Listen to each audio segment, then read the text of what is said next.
Hello, everyone. Ryan Embry with the Sweet Spot Podcast, live on location here with Eric Ettlin, SVP Global Marketing at Aimbridge Hospitality. Eric, thank you so much for stopping by here at the Digital Transformation Summit 2026. My pleasure. Excited to be here. Yeah, you're going to be kicking us off. You're going to be bringing the energy here, setting the tone for the next couple days, all about digital transformation. I'm sure there's going to be a ton of talk about AI. Your panels that you're going to be sitting on, Beyond the Algorithm, Navigating Social Media and OTA Partnerships in Hospitality. Give us a little sneak peek of what you're going to be talking about.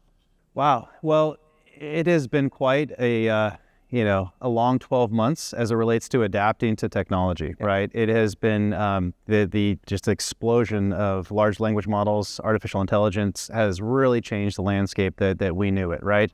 So as it relates to AI and how it's impacting, customer reviews, review sentiment, we've gone past the guest satisfaction scores that hotel operators have always leaned into from the brands. And now we're moving into this world where artificial intelligence and large language models can aggregate consumer sentiment and review score indexes in real time for customers. So it is really changing the landscape. And for those that are able to pivot and adapt to what is evolving before our eyes, those are the ones that are going to be ahead, and the rest are going to be, frankly, maybe not left behind, but they're going to be fighting for share. And that is very difficult to do in this day and age.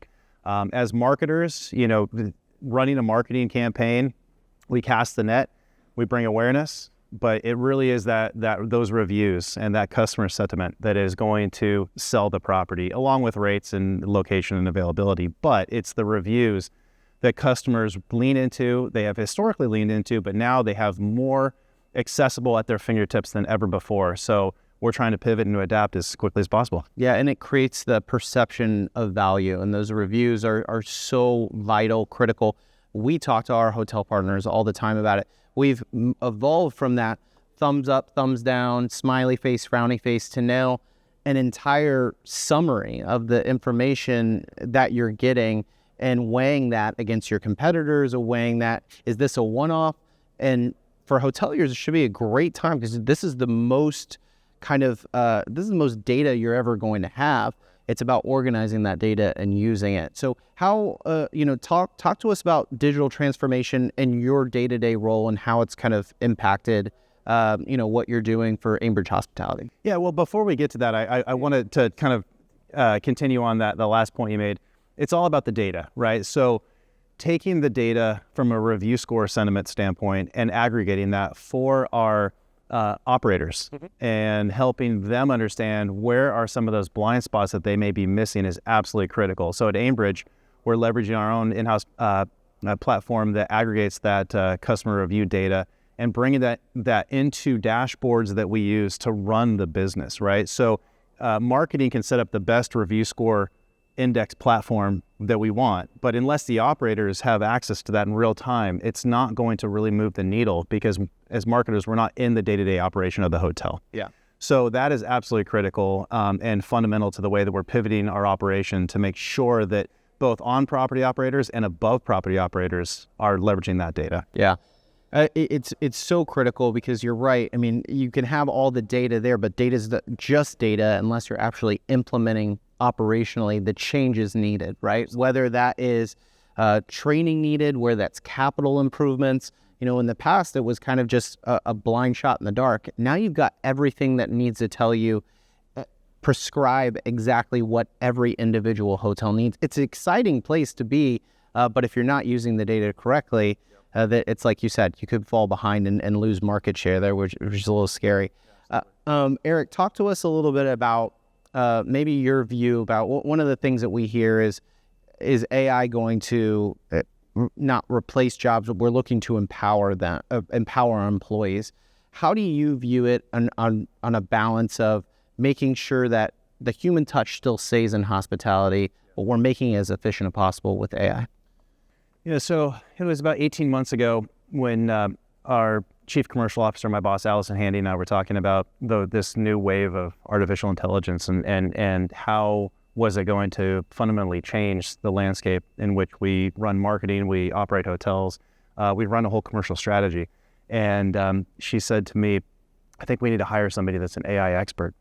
And I said, that's a good idea. and I sat back and thought, wow, that person is going to be very difficult, a needle in a haystack to find. So until we eventually did find a few of those folks, we created an artificial intelligence task force within our marketing organization with representatives from all different facets of marketing so that we could represent and have people that were excited about AI, knew enough to be dangerous, and really wanted to learn. They were curious marketers. And so we built out this task force, and it really helped us quickly accelerate to be what the research we've done, pretty much ahead of the curve when it comes to artificial intelligence in the world of hospitality from a marketing perspective. And we have implemented pilots that have really helped us change the way that we approach marketing, right? And so you asked about the human touch versus the technology and what's that intersection. Well, the genius of our marketers and the years of experience they bring to the table is not going away, at least not yet. But the rate of adoption and the speed to market that we're able to take leveraging AI has fundamentally changed the way that we market for our hotels. Mm-hmm. So for example, you have a group business property, a hotel such as Lowe's here in Arlington, and you have a group that last minute falls out, it washes out, as we say. Well, it's on us for marketers to drive that transient business to backfill that group base as much as we can in very short order. So the quicker that we can leverage AI platforms to write the ad copy, to implement the ads, to drive as much of that last minute demand as we can is fundamentally critical to the way that we operate.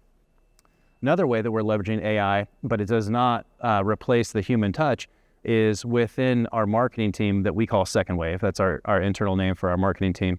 We have a branding group, and the brand team builds brands for independent hotels, food and beverage restaurants, soft branded hotels, such as Autographs. And we knew that there was so much institutional knowledge within this team that they had been leaning on for years. And so we created our own in-house AI platform to capture and to document all of that information and that knowledge that they had so that we could accelerate the process for building new brands for hotels and restaurants. And last year we had a hotel that was transitioning into Aimbridge, and it needed to flip from a hard brand to a soft brand in about 6 weeks. We had never built a brand from the ground up in that short of a time frame. And so leaning on some of our AI technologies, it helped us fast track that brand building process and really accelerate the timeline in which we're able to get it done. Doesn't replace the people and all of their institutional knowledge and their creativity, but it does help them become much more efficient than they were just a few years ago. That's really, really cool. 2 examples. And what I'm hearing, which is very important, Eric, is implementation and taking a step back to make sure this is rolled out properly. Because what we've heard a lot of is those messy kind of rollouts.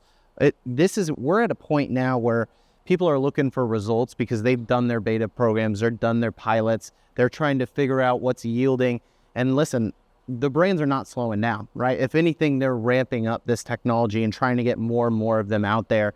And now these leaders, the hospitality leaders, are saying, okay, what are the results? What do we want to see? And the ones that really took the time to do the implementation, make sure that their individual stakeholders understood the end objectives, those are the ones that are seeing some great success stories, just like the couple that you were mentioning there.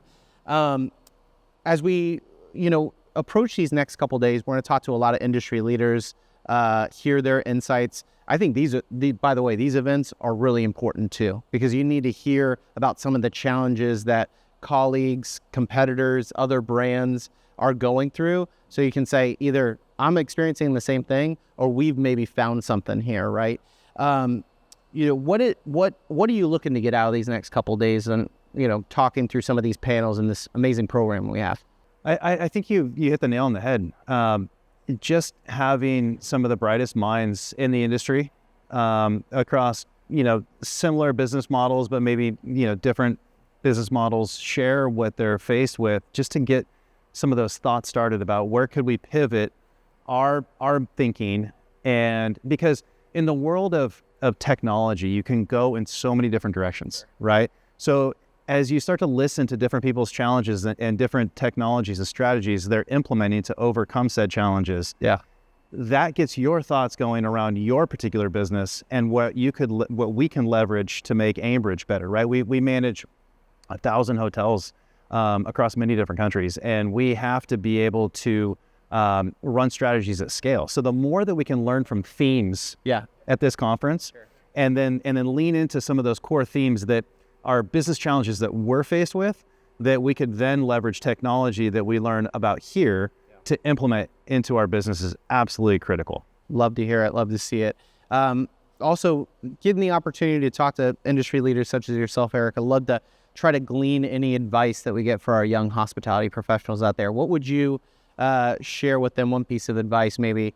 We talked about young hospitality professionals coming into technology right now, or even an uncertain time where you might be hearing these headlines of AI is gonna take these jobs, replace these jobs.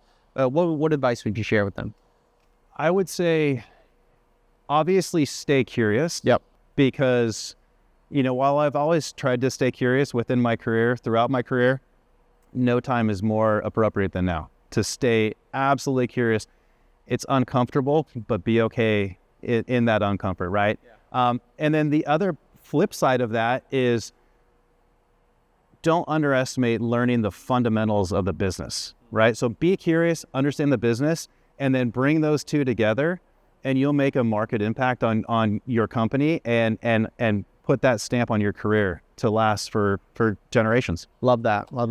And also look for, leaders that are willing to mentor. And if you're a leader, or you've been fortunate enough to have a little bit of hospitality career underneath you, look to a younger hospitality professional to mentoree. A lot of the leaders we talk to in their backstories and their journeys always mention a name, always say, this person really helped me. This job opportunity was really the launching point in my career. So yeah, absolutely. Our CEO, Craig Smith, encourages us to have two mentorees, 2 levels down, and then 2 folks that are external outside of the company, just to keep in touch with, that are top talent, so that as they may be looking for their next career move, we'll be top of mind for them, because it's a people business. That's very cool. Yeah. Well, awesome. We'll let you go. We know you're headed on stage here soon, Eric. We appreciate you stopping by here on the Sweet Spot, and appreciate you listening in. Thank you.